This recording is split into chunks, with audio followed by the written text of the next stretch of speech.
libro de Levítico es, como lo menciono, el libro central en la Torá. Tenemos a Génesis, Éxodo, está Levítico en la mitad, luego sigue Números y Deuteronomio. Es el centro. El libro de Levítico nos muestra aspectos interesantes ya del santuario en funcionamiento.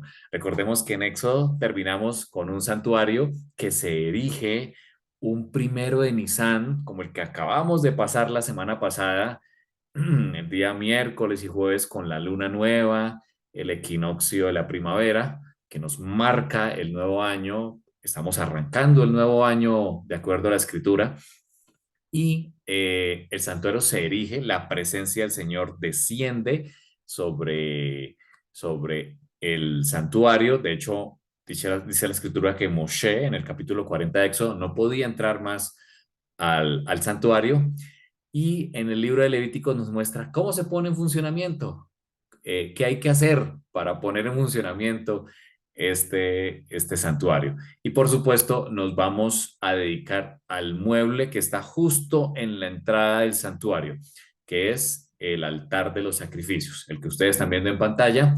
El altar de los sacrificios, eh, que juega un papel importantísimo para todas las edades, para Israel de todas las edades, porque a través de él podían dar sus ofrendas. Realmente las ofrendas eran estas, las que se presentaban aquí. Hoy entendemos ofrendas como dinero, pero las ofrendas, de acuerdo a la escritura, o el corbán, era lo que se presentaba aquí en el altar de los sacrificios, que principalmente eran animales limpios, con ciertas características, pero también habían ofrendas vegetales, como lo vemos también en el libro de Levíticos capítulo 2. Habían ofrendas vegetales como la que presentó Caín. Como ya lo hemos hablado en otras ocasiones, el problema de la ofrenda de Caín no era que trajo una ofrenda indebida, no. El Levíticos nos habla de que la ofrenda vegetal también es una ofrenda aceptada por el Señor, y de hecho se colocaba o se presentaba en el altar. El problema de Caín fue la actitud. Allí radicó el problema de la ofrenda de Caín. De eso no vamos a hablar hoy, ya hemos hablado en otras ocasiones. Pero también este altar de los sacrificios representa, para quienes vivimos después de que el Mesías vino a la tierra, significa también salvación. Así que es importante para todas las edades, para los israelitas de todas las edades, como lo vamos a ver en el día de hoy a través del libro de Levíticos. Vamos a orar y arrancamos en esta mañana. Alabado seas nuestro Padre, porque nos das la oportunidad de estudiar tu Torah. Bendito eres tú, eterno Dios nuestro, soberano del universo, que nos has dado tu Torah. Pedimos, Señor, que nosotros, nuestros descendientes y los descendientes de nuestros descendientes, seamos todos conocedores de tu nombre y estudiosos de tu Torah en aras de ella misma.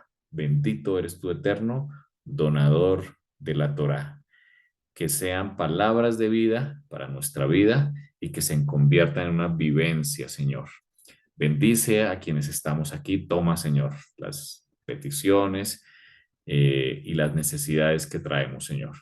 Que nuestra vida sea presentada como ofrenda, como holocausto, como la delante del Señor. En el nombre de Yeshua. Amén. Muy bien, quiero que vayamos al libro de Levíticos, todos allí en sus Biblias. Yo voy a conectar aquí la aplicación del santuario. Voy a, en este momento, a compartir el contenido. Voy a dejar de compartir acá porque quiero mostrarles inicialmente desde la aplicación del santuario este evento interesantísimo de cómo se presentaban los holocaustos. Ya estamos aquí arrancando la transmisión desde mi celular y les voy a compartir pantalla. Voy a abrir la aplicación y aquí ya estoy en la aplicación. Aquí ya estoy. Listo, muy bien. Quiero saber si tenemos un voluntario, mientras yo voy a proyectar aquí, un voluntario para leer Levíticos capítulo 1. Coloca ahí su micrófono y yo voy proyectando lo que vamos a leer, lo vamos a ver aquí en el video. Aquí ya tenemos. Aquí estamos. The tabernacle is entered from the east side through a gate covered with a colorful Terminamos la veil introducción y of ya blue, vamos al purple, versículo. and scarlet fabrics. Only Israelites are allowed to enter the tabernacle, and only after a priest determines them to be ritually clean.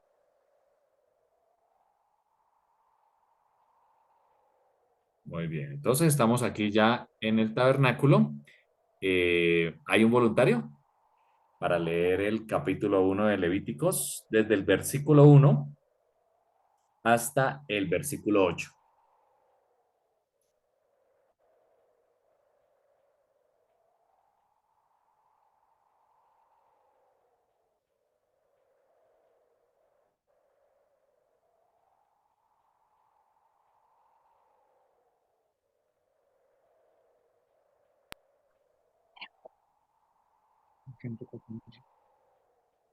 Levíticos, ¿qué me dijo? Capítulo 1 desde el versículo, vamos a ver desde el versículo 1 hasta el 8. Y ya Uno al ocho. en el video, sí. Ya. Buenos días, dice la palabra del Señor.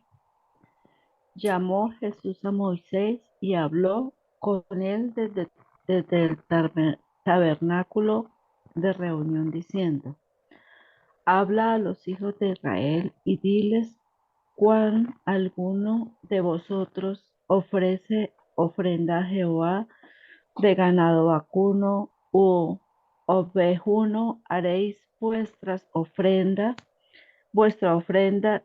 si tu ofrenda fuese holocausto vacuno, macho sin defecto, lo ofrecerás de su voluntad.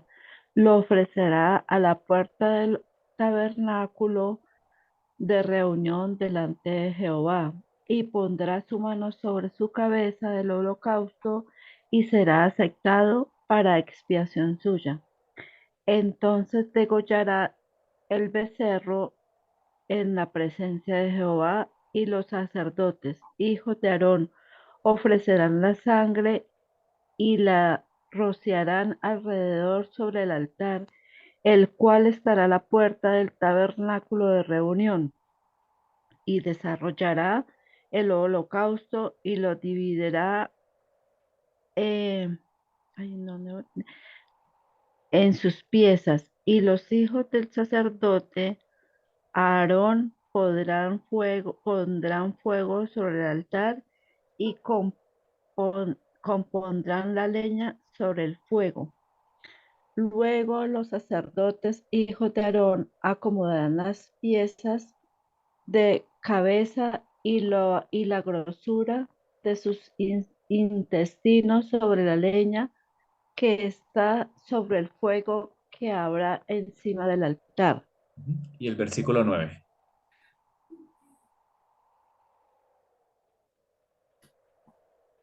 Sí, adelante con el versículo 9.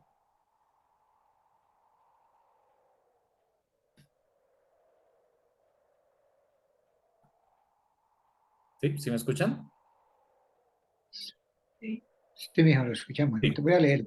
El versículo 9, gracias, sí. Él lavará con agua los intestinos y las piernas, y el sacerdote lo quemará todo sobre el altar. Es un holocausto o ofrenda quemada de olor agradable para Jehová. Muy bien, muchas gracias. Muchas gracias a los lectores. Bueno, vamos a ver aquí lo que sucedía. Voy a tratar de mostrarles. The bronze altar of sacrifice stands near the opening to the outer court, and is used by the priests for animal sacrifices and burnt offerings. There are 5 types of sacrifices offered on the altar, 4 being animal sacrifices, and 5th an offering of grain or cereal. Each type of sacrifice is offered in a unique way and for various reasons. Ahí muere el animal. Vieron que pusieron sus manos sobre la cabeza. Y el sacerdote recogió la sangre. Ahora fíjense lo que va a hacer. Quien trae la ofrenda, como se dieron cuenta, es el que la sacrifica, él mismo. Luego lo presentaba para que los sacerdotes quitaran las piezas, como lo leímos en el versículo 1, en el caso de una ofrenda de holocausto. Se debe partir el animal en sus partes para poder hacer el sacrificio. Allí vemos que el sacerdote le entrega la ofrenda al oferente y el sacerdote va a llevarla al altar para presentarla delante del Señor. Fíjense lo que va a hacer el otro sacerdote. Va a untar la sangre, como lo leímos, en los cuernos del altar. Allí la estamos viendo.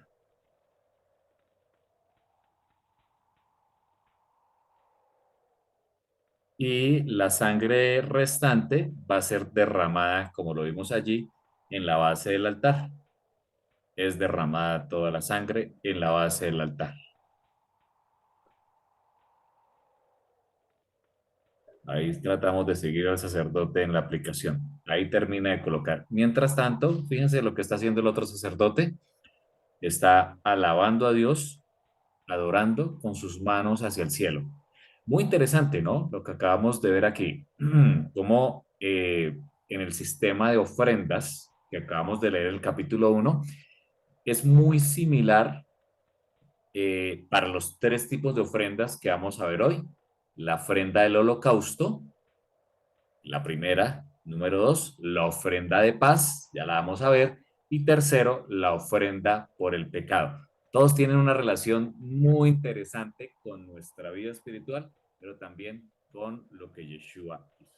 Me voy a volver aquí para dejar de compartir pantalla y voy a regresar a la presentación. Creo que ahí ya todos estamos. Ahí estamos. Voy a compartir nuevamente pantalla para hablarles de cada uno de los tipos de ofrenda que se hacían sobre el altar. La primera ofrenda es la que acabamos de ver, la ofrenda del holocausto. Y allí lo leímos, la característica principal del holocausto es que se quemaba sobre el altar. Vimos en la entrada cómo el oferente llevaba el animal, de acuerdo a lo que vimos allí, es un animal sin defecto. Ese animal podría ser de los corderos, de las cabras o un becerro también se podía. O también, como lo leemos en el versículo 2 en el capítulo 2 de Levítico, puede ser una ofrenda vegetal. Fíjense lo que hizo, si recuerdan en el video que vimos allí en la aplicación, el sacerdote lo primero que hace es inspeccionar, verifica que la ofrenda sea la aceptable. Generalmente había allí un sacerdote a la entrada del santuario o del templo, ya años después, quien se acercaba al oferente. De hecho, la palabra corbán, ofrenda, significa acercar. La forma de acercarnos al Eterno es a través de una ofrenda.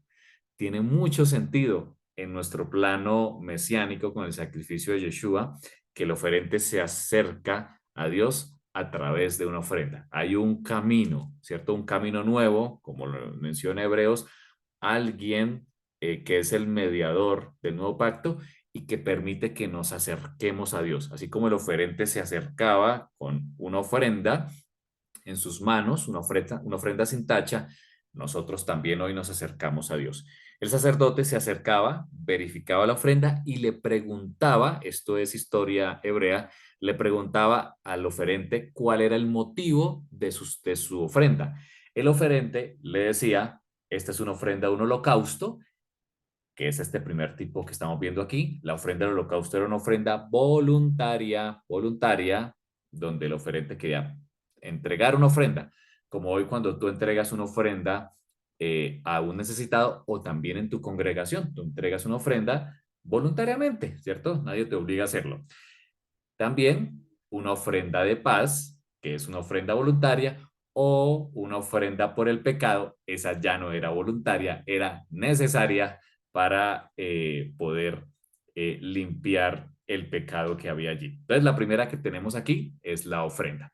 Cuando el sacerdote le preguntaba a la persona y él le decía, es una ofrenda por el pecado o de paz o un holocausto, si era una ofrenda por el pecado, el sacerdote le recordaba o le hacía caer en cuenta lo difícil o lo duro que era haber cometido este pecado y lo que implica. Es decir, hablaba con él para persuadirlo y hacerle caer en cuenta de su pecado para que no volviera a cometer. Era una tremenda función que tenían estos levitas sacerdotes. Y ya lo vimos después, el oferente entra con la ofrenda, él mismo, generalmente el mismo oferente, es el que con el cuchillo, como lo vimos allí, degollaba la ofrenda para que ésta muriera primero en presencia del Señor y ahí sí se llevaba esa ofrenda para partirla en sus partes. Había unas partes que siempre se quemaban en el altar, generalmente las entrañas, los intestinos, el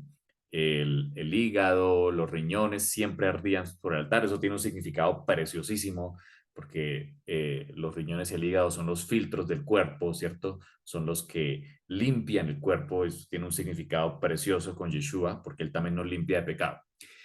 Y luego vimos lo que se hacía con la sangre, se untaba en las esquinas del altar y lo demás se regaba en su base, todo se derramaba sobre la base. También un símbolo mesiánico preciosísimo, donde Yeshua también en el madero, toda su sangre fue derramada en total, a punto que también vimos, como lo vemos allí en la historia, derramó también agua. En este caso, en el primer tipo de ofrenda, toda la ofrenda ardía sobre el altar, es decir, el oferente no podía sacar nada de allí, como si en la ofrenda de paz no podía compartir con nadie, todo el sacrificio se quemaba. Como lo vimos en el versículo 9, el sacerdote hará arder todo sobre el altar. Holocausto es ofrenda encendida en olor grato, era una ofrenda de olor grato para el Señor. Todo el animal entero, dice la escritura, debía arder sobre el altar. Para este tipo de ofrenda, el oferente lo entregaba todo, entregaba todo lo que tenía como una ofrenda delante del Señor. Dice la escritura en Mateo 12, un texto muy interesante, Mateo 12 del 28 en adelante, dice que acercándose uno de los escribas que los había oído disputar y sabía que les había respondido bien, le preguntó, ¿a quién le preguntó? A Yeshua, le preguntó, Yeshua, ¿cuál es el primer mandamiento de todos? Para ti, ¿cuál es el mandamiento más importante? Y Yeshua le respondió, el primer mandamiento es este, Shema Israel, que es lo que repetimos cada mañana y cada tarde, ¿cierto? Con nuestros hijos, Shema Israel, Adonai Eloheno, Adonai Echad, es decir, el Señor, nuestro Dios, el Señor uno es. Ese es el gran mandamiento. Y amarás al Señor tu Dios con todo. Fíjense que esto tiene una relación cercana a este sacrificio. El oferente lo entregaba todo. No se podía quedar con ninguna parte de esta ofrenda. Y el mandamiento también nos dice que debemos amar a nuestro Dios con todo el corazón, no con una parte, sino con todo el corazón. Debemos entregarlo todo, con toda nuestra alma y nuestra mente. Incluso dice, incluso con todas tus fuerzas. O sea, el mandamiento, el más importante que Yeshua, nuestro Señor, nuestro Adón, Yeshua, nos dice es que debemos entregarlo todo. ¿Y qué significa eso? Debemos amarle al único Dios verdadero, ¿cierto? Con todo el corazón, con toda el alma y con toda nuestra mente, así como se hacía este holocausto. Es decir, hoy en día podemos ofrecer un holocausto al Señor amándole. Qué precioso versículo, ¿cierto? Qué preciosa aplicación. El mejor sacrificio que podemos hacer es amar al Señor, al Padre, con todo nuestro corazón, nuestra alma y con nuestras fuerzas. Sigue diciendo Yeshua, este es el principal mandamiento, dijo Yeshua. Y el segundo es semejante, amarás a tu prójimo como a ti mismo. No hay otro mandamiento mayor que estos. Es decir, Yeshua hizo una interpretación de la Torá y tomó Deuteronomio capítulo 6 y sacó para él el primer mandamiento, el más importante, que Adonai es uno y es nuestro Señor y que debemos amarle con todo, así como se ofrecía el sacrificio olá, el holocausto, con todo el corazón, con todo el alma y con toda la mente. Y sacó y extrajo el segundo mandamiento del libro de Levíticos, el que acabamos de leer. En Levíticos está el segundo gran mandamiento cuando dice, amarás a tu prójimo como a ti mismo.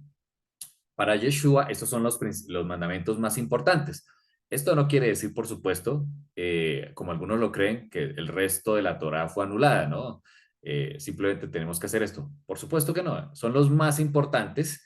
De él dependen toda la Torá que tenemos en nuestras manos y que estudiamos cada semana.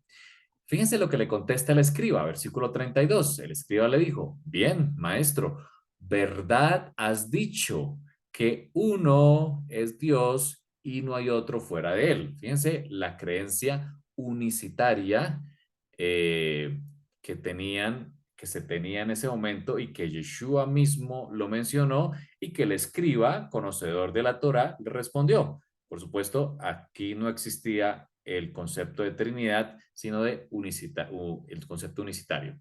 Fíjense lo que sigue diciendo el versículo 33. Y el amarle con todo el corazón, con todo el entendimiento y con toda el alma y con todas las fuerzas, y amar al prójimo como uno mismo, es más, dice el escriba, muy interesante lo que responde, es más que todos los holocaustos, esto es un olá, es decir, el que estamos hablando aquí, holocaustos y sacrificios.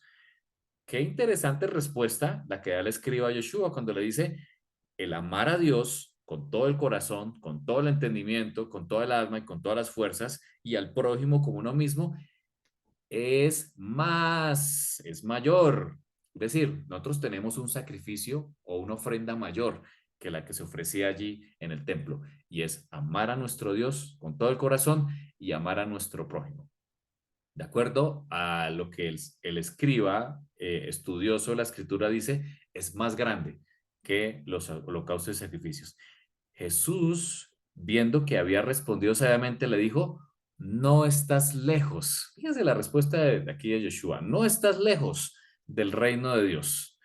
Yeshua aprobó la respuesta de aquel escriba cuando dijo que amar a Dios con todo nuestro corazón, nuestra alma y nuestra mente y amar a nuestro prójimo como a nosotros mismos es más grande que el sacrificio que se ofrecía aquí en el templo. O sea, tenemos una misión más grande y es amar a nuestro Dios y amar a nuestro prójimo.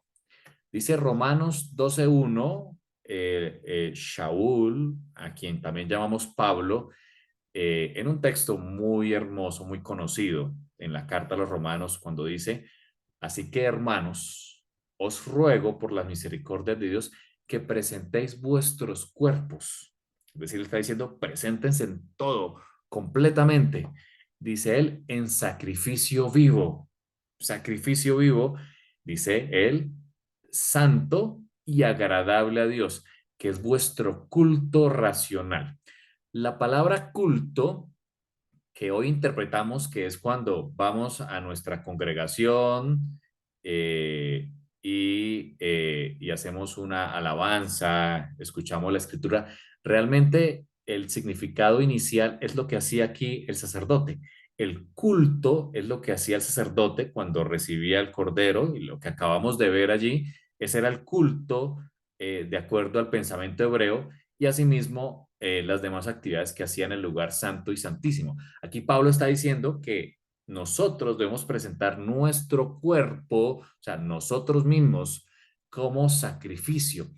Aquí hay algo muy interesante y profundo en lo que está diciendo Pablo, y es que Pablo él mismo nos dice que nosotros, nuestro cuerpo es el templo, es el Mishkan, es el santuario donde mora el Ruach o el Espíritu del Eterno. Y por eso él dice aquí, debemos presentar nuestros cuerpos en sacrificio vivo. Pablo complementa lo que acabamos de leer en Marcos 12, cuando él dice, preséntense completamente, todo su cuerpo, toda su vida. Y aquí es el momento de preguntarnos qué debemos presentar delante del Señor, qué hay que quemar en ese altar de los sacrificios, cuál es la debilidad de nuestro carácter, la debilidad de nuestro cuerpo. Dice el mismo Pablo que nuestros miembros nos llevan al pecado, pero mi espíritu quiere adorarle. Y menciona Pablo esa lucha que había entre su carne y su espíritu.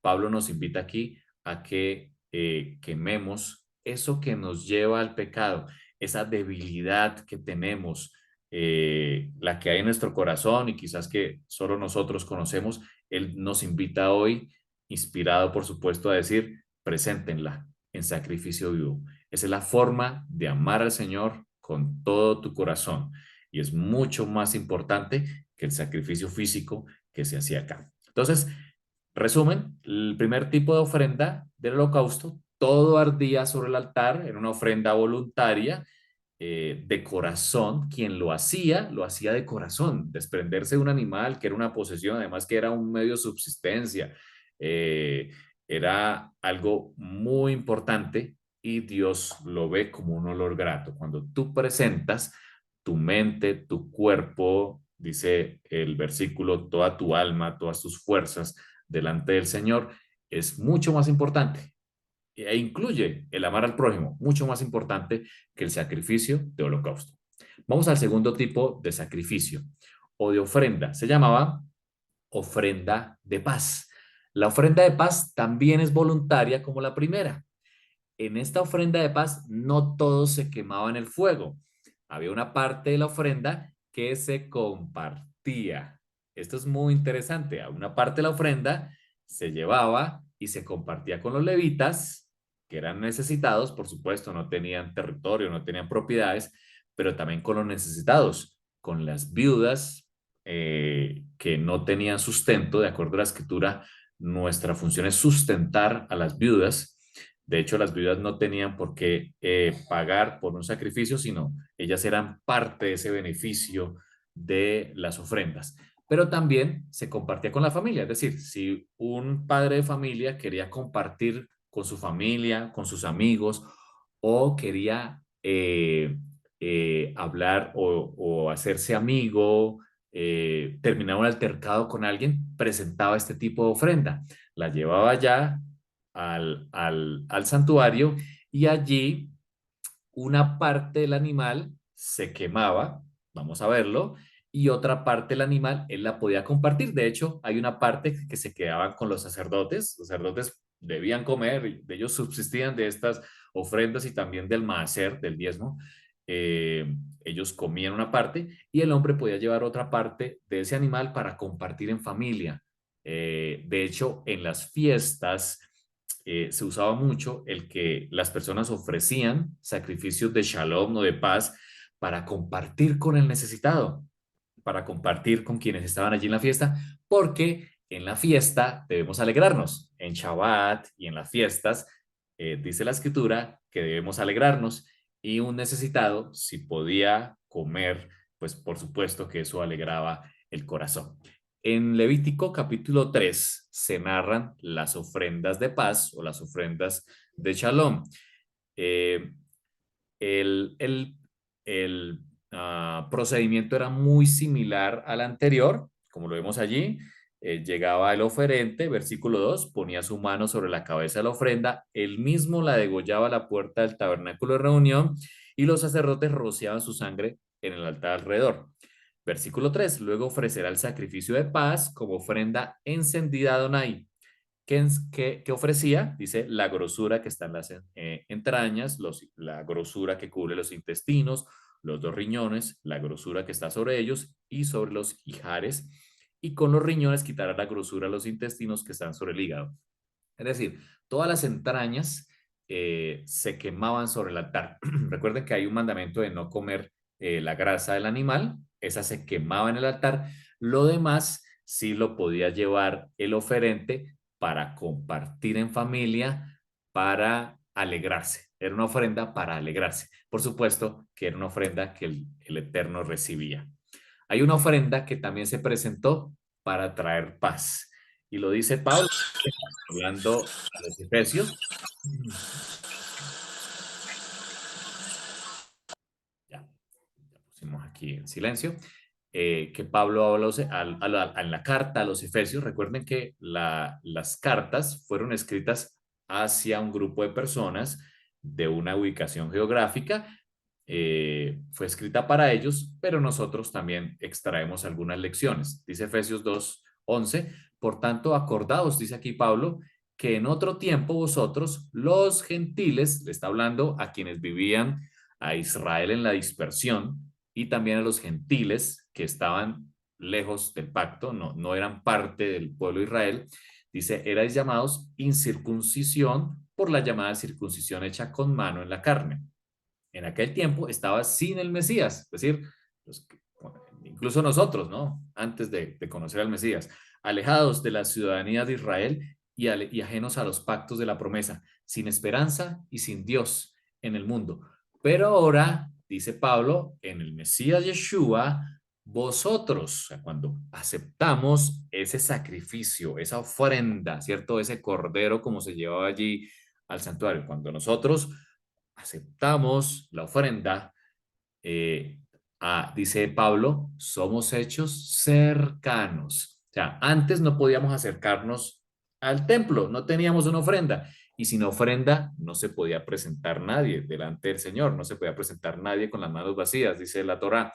Tenía que llevar una ofrenda para poder acercar. El corbán era el medio para acercarse a nuestro Dios. Nosotros, en otro tiempo, cuando no conocíamos al Mesías, pues no podíamos acercarnos. Pero, dice Pablo, nos recuerda que a través del Mesías Yeshua, ahora sí podemos acercarnos, dice él, por la sangre del Mesías, porque Él es nuestra paz, nuestro shalom. Aquí vemos una aplicación del sacrificio de paz. ¿Qué hizo? ¿Cuál fue la shalom que logró Yeshua con su sacrificio? Dice, de ambos pueblos hizo uno, derribando la pared intermedia de separación.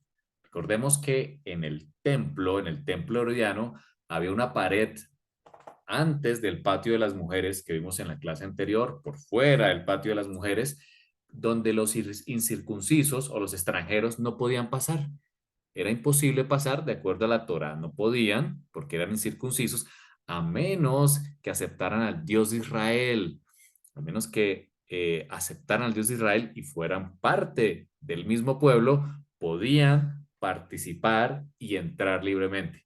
Muy bien, a través de Yeshua, dice la escritura, Yeshua rompió ese muro, dice él derribó esa pared simbólicamente para que ese pueblo que antes no podía entrar, a través de los méritos de Yeshua, a través de aceptar a Yeshua como tú y yo, pudimos ser injertados en el olivo natural, pudimos ser injertados y ser parte del mismo pueblo y participar, dice él, de las promesas, de los pactos. Cuando nosotros nos hacemos parte del pueblo, podemos participar de las promesas. A veces queremos todas las promesas que tiene la Torá, ¿cierto? Que son hermosas, son preciosas, pero no queremos obedecer la Torá. O sea, queremos solo las promesas, pero no queremos obedecerla. Es como aquella esposa que quiere los beneficios de casarse con un esposo, pero no quiere aceptar todos los términos, ni obedecerle, ni amarle, de acuerdo a la escritura. El Eterno nos invita a que podamos pasar esa pared, a que atravesemos esa pared que Él ya derribó. ¿Cómo haciéndolo? Aceptando al Mesías, dice la Escritura, y aceptando su ketubá, su carta de amor, el contrato matrimonial, que es su Torah. Así que vemos aquí un ejemplo de la ofrenda de Shalom que el mismo Yeshua también hizo. Yeshua también no solo hizo un olá, se entregó todo por completo, un sacrificio holocausto, también hizo un sacrificio de paz. Él unió esos dos pueblos. Fíjense que siempre Yeshua nos habla de unión. En su oración él dice que sean uno como tú, Padre, y yo somos uno. Y en muchas ocasiones él dice, todos verán que son mis discípulos si ustedes son uno. Él nos invita a que todos los que amamos al Mesías Yeshua y amamos su ley, por ende, o sea, por amor obedecemos, seamos uno.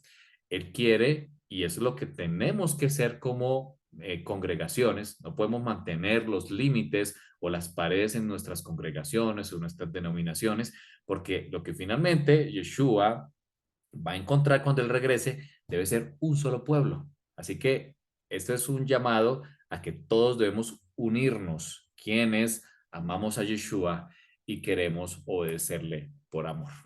Hay otra aplicación del sacrificio de paz que está en Mateo 5, en el gran sermón del monte. Yeshua dice algo muy interesante. del sacrificio, dice, del sacrificio de paz. Dice, por tanto, si traes tu ofrenda, aquí cuando Yeshua habla de la ofrenda, habla de una ofrenda como las que vemos en el templo, esta ofrenda. Y allí te acuerdas de que tu hermano tiene algo contra ti, hay algo que arreglar. Dice él, fíjense lo que dice en el versículo 24, deja allí tu ofrenda delante del altar, o sea, déjala allí y ve, devuélvete, sal del templo, reconcíliate primero con tu hermano y entonces ven y presenta tu ofrenda. Aquí Yeshua puede estar refiriéndose a una ofrenda de shalom. Si tú traes una ofrenda de paz, ¿cómo vas a presentar una ofrenda de paz si no estás en paz con tu hermano? Muy interesante lo que Yeshua nos enseña en el Sermón del Monte. No traigas una ofrenda de shalom, una ofrenda de paz, si estás en enemistad con tu hermano. Deja allí tu ofrenda, ve y reconcíliate primero con tu hermano y luego ven, porque ahora sí va a ser olor grato para mí. Impresionante lección que nos da el Señor. Cuando vamos a dar una ofrenda al Señor, hoy en día nuestras ofrendas generalmente son ofrendas en especie, en dinero. El Señor nos dice, si te acuerdas que tu hermano tiene algo contra ti, no la presentes. No la presentes.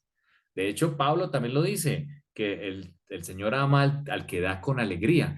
Si tú vas a dar algo por buscar algún beneficio de parte del Señor o te sientes obligado a dar tu ofrenda, no la des. Y eso es bíblico. O sea, en el nombre del Señor te pido que no la des. Si tienes algo en tu corazón, si no hay alegría completa, porque el Señor ama al que da con alegría, dice la Escritura. Y aquí Yeshua también nos dice, reconcíliate primero con tu hermano y luego trae tu ofrenda. Es el segundo tipo de ofrenda que podemos encontrar en Levíticos, capítulo 3, la ofrenda de paz. Miremos el último tipo de ofrenda por el pecado. Esta ofrenda ya no es voluntaria como las dos anteriores. Las dos anteriores, el holocausto que se ofrecía completamente, una ofrenda cuando alguien quería dar todo. Preciosísima ofrenda, el holocausto. La ofrenda de Shalom, para dar gracias al Eterno, para compartir con el necesitado, también voluntaria, pero la tercer tipo de ofrenda no es voluntaria, era necesaria que se haga para poder ser limpio del pecado. Si no se hiciera esta ofrenda, la persona no podía ser libre de su pecado. La encontramos en el Levítico capítulo 4. Dice el versículo 2, cuando alguna persona pecare por yerro en alguno de los mandamientos de Adonai, dice el yerro, sobre cosas que no se han de hacer e hiciere alguna de ellas, aquí viene nuevamente la explicación, versículo 4, traerá el becerro a la puerta del tabernáculo de reunión, nuevamente lo mismo, pondrá su mano sobre la cabeza del becerro y él mismo lo degollará. Muy interesante que siempre el oferente es el que degolla la ofrenda, o sea, debía sentir lo que sentía ese animal. Y ese animal no era un extraño para el oferente, era un animal de su ganado, era un animal que incluso él lo llamaba por su nombre, se acostumbraba a llamar en caso de las ovejas por su nombre, eso lo dice Juan capítulo 10, así que quizás era una ofrenda cercana a su corazón. Y el mismo oferente tenía que ver cómo ese animal moría por su pecado, por causa de él. Él tenía que ver la consecuencia y lo horrible que había sido su pecado y que por su culpa este animal derramaba toda su sangre para que él, el oferente, pudiera tener vida. Cuando vemos el episodio justo antes de la muerte de Yeshua, el día antes del 14 de Nisan, esa noche cuando Yeshua cena y hace la Pascua un día antes, obviamente él es el Cordero de la Pascua, entonces la hizo con sus discípulos un día antes, y vemos que Pedro, cuando van a prender a Yeshua, corta la oreja de Malco. Malco viene de Melqui, de rey. Esto tiene varias cosas interesantes allí en el pensamiento hebreo. Uno, ¿por qué Pedro tenía un cuchillo? digamos, una de las interpretaciones que posiblemente Pedro era el que iba a degollar o el que había degollado el sacrificio de la Pascua. Él era el encargado de degollar el sacrificio, que ese sacrificio se hacía en el templo y luego se traía a las casas. En algunos casos, los sacerdotes habían permitido que las personas pudieran degollar los corderos en sus casas, dada la cantidad de corderos que había en una Pascua. Entonces, es muy probable que Pedro tenía el cuchillo porque él era el encargado de degollar el cordero. Esa es una de las interpretaciones. Y dos, pues, ¿por qué cortar la oreja a Malco? Bueno, la Torá nos muestra que el sacerdote, estos eran sacerdotes, ¿no? Los quienes estaban aquí era la guardia sacerdotal. El sacerdote no podía tener defecto en su cuerpo. Si tenía defecto en su cuerpo, no podía volver a ministrar. Así que Pedro lo que le estaba quitando aquí era el ministerio. Eso tiene un significado impresionante detrás de todo esto. Pero es probable que Pedro tenía el cuchillo en su mano porque había degollado el cordero. Sigue diciendo Levítico 4 que el becerro se presentaba en el tabernáculo de reunión, pone su mano sobre la cabeza, lo degolla. Versículo 5, el sacerdote ungido tomará de la sangre del becerro y la traerá al tabernáculo de reunión, mojará el sacerdote su dedo en la sangre y rociará 7 veces delante del Señor. Aquí había algo interesante, y es que en el caso del sacrificio por el pecado o la ofrenda por el pecado, el sacerdote sí pasaba hasta el lugar santo. En las ofrendas voluntarias, la ofrenda se untaba en las esquinas o en los cuernos del altar de los sacrificios, y se derramaba. Aquí había algo diferente. La sangre sí pasaba hasta el lugar santo y se asperjaba hacia la cortina, porque era sangre por el pecado. Recordemos que en el Yom Kippur, día de expiación, el sacerdote iba hasta el lugar santísimo y la rociaba en el lugar santísimo única vez en el año. En el sacrificio por el pecado se hacía en el lugar santo. En el versículo 12 nos dice algo interesante. Dice, versículo 11, que la piel del becerro, su carne, su cabeza, sus piernas, sus intestinos y su estiércol debían arder. Dice, todo el becerro se sacará fuera del campamento a un lugar limpio, donde se echan las cenizas y lo quemará al fuego sobre la leña. Aquí hay algo muy interesante y mesiánico nuevamente, cuando nos dice que el sacrificio por el pecado se debía sacar fuera del campamento a un lugar limpio donde se echaban las cenizas y allí se quemaba al fuego.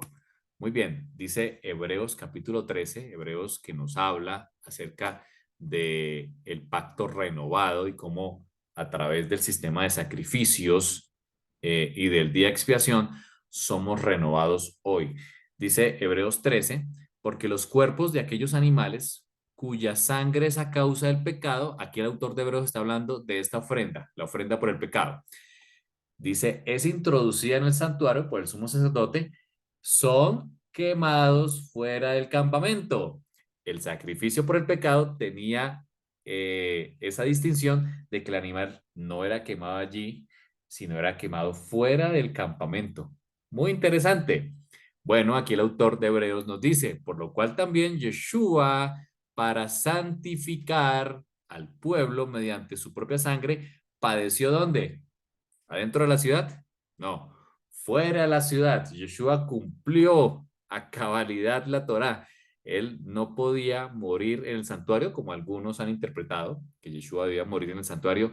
No, el sacrificio por el pecado debía hacerse fuera de la ciudad. Ya lo hemos visto anteriormente, posiblemente al oriente de la ciudad donde se quemaba la vaca roja. Posiblemente allí muere Yeshua, es una de las interpretaciones, pero el sacrificio por el pecado debe hacerse fuera de la ciudad. Y Yeshua padeció fuera de la puerta. Y entonces dice Pablo, o el autor de Hebreos, salgamos, dice él, pues a él fuera del campamento, llevando su vituperio. Él nos invita a que salgamos, dice él, del campamento, es decir, que llevemos nuestro cuerpo, nuestra vida llena de pecados fuera del campamento, así como él lo hizo. Dice, porque no tenemos aquí una ciudad permanente, sino que buscamos la que está por venir. Él habla de la nueva Jerusalén que desciende del cielo. Así que ofrezcamos siempre a Dios, dice él, por medio del sacrificio, corbán, de alabanza. Esta es lo que debemos hacer nosotros. El sacrificio por el pecado ya se hizo. Ya, Yeshua ya fue ofrecido en sacrificio. No tenemos que llevar un sacrificio por el pecado. Dice él, debemos ofrecer a Dios es sacrificio de alabanza. Lo que debe salir de nuestra boca. ¿Qué sale de nuestra boca? Dice él, fruto de labios que confiesan su nombre. Dice Pablo también en sus cartas, si confiesas a Yeshua HaMashiach y que él murió y que resucitó, que el Padre le resucitó de los muertos, dice él, si lo confesares, tú podrás ser salvo. Así que la alabanza que sale en nuestros labios cuando confesamos al Mesías Yeshua, su muerte, aceptamos su sacrificio, la sangre que nos trajo paz, su cuerpo que fue sacrificado como un holocausto, pero también fuera de la ciudad como una ofrenda por el pecado, y aceptamos a Yeshua, somos injertados, por supuesto, en el olivo natural. Dice él, es el sacrificio que el Señor desea de nosotros, un sacrificio de alabanza.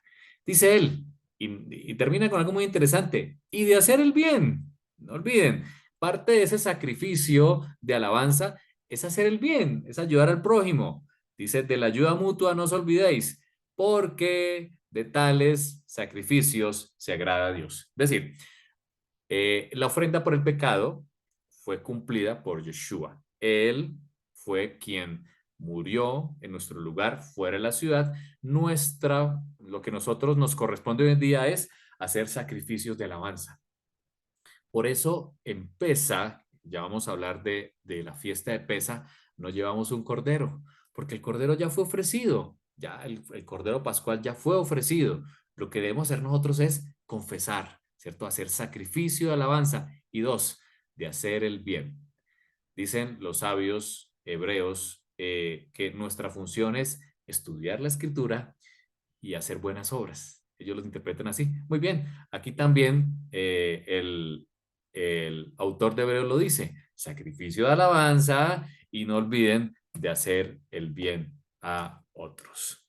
Isaías 43:25 podría ser el texto central de esta enseñanza. Precioso texto.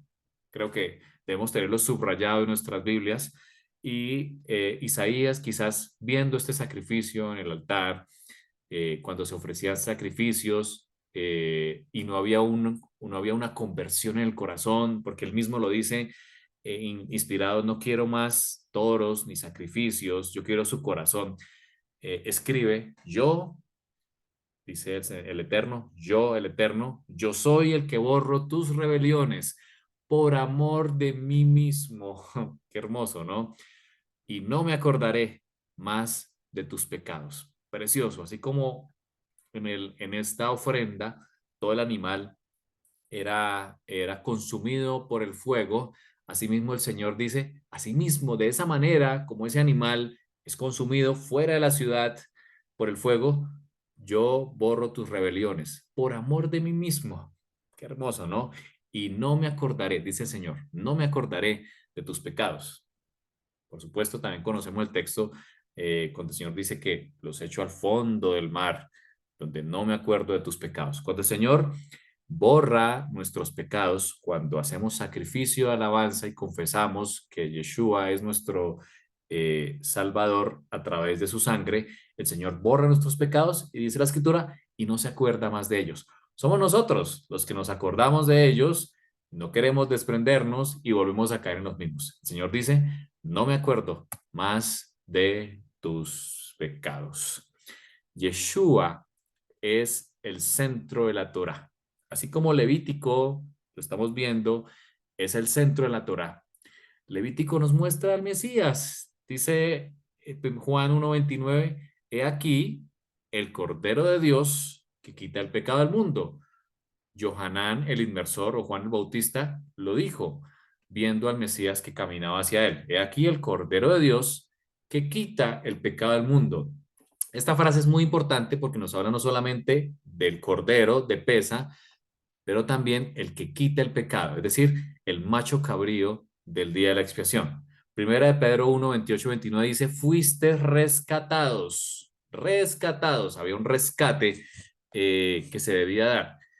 ¿Por qué habla aquí Pedro de un rescate? Estamos viendo en Levíticos 4 que el sacrificio por el pecado se podía hacer para que tú pudieras ser limpio de los pecados.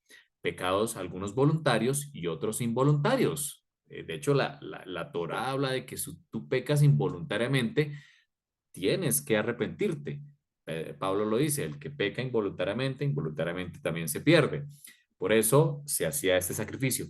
Pero habían ciertos pecados, llamados los pecados de muerte, que no tenían remedio, no había solución en el santuario. Este sacrificio del pecado no tenía opción de rescate, como la idolatría, algunos pecados sexuales y otros, hechicerías, entre otros, el asesinato, no tenían forma de remediación, no había rescate. Y a través de los profetas se empieza a hablar acerca de un redentor, alguien que iba a pagar, alguien que sí podía pagar ese rescate. Muy bien, Pedro lo interpreta aquí y nos dice que es Yeshua, el Mesías. Él es la ofrenda para esos pecados de muerte que no había remedio a través del santuario. Dice él, fuiste rescatados con la preciosa sangre del Mesías, como de un cordero sin mancha y sin contaminación. Apocalipsis también nos muestra que ese cordero fue inmolado y es digno de tomar el poder. Por eso podemos alabar al Mesías Yeshua, dice Apocalipsis, porque él es digno. A él se le dio un nombre que es sobre todo nombre, dice Pablo. Es decir, a Yeshua se le dio el nombre sagrado, el nombre del Eterno.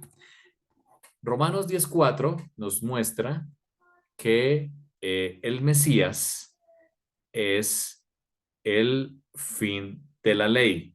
Dice en la versión, en varias de las versiones que tenemos hoy en español, y con esto ya termino, el fin de la ley es el Mesías. Vamos a leerlo en Romanos capítulo 10 y versículo 4. Porque el fin de la ley es el Mesías para justicia a todo aquel que en él cree. Otro dicen, en otras versiones dice que el Mesías es la culminación de la ley.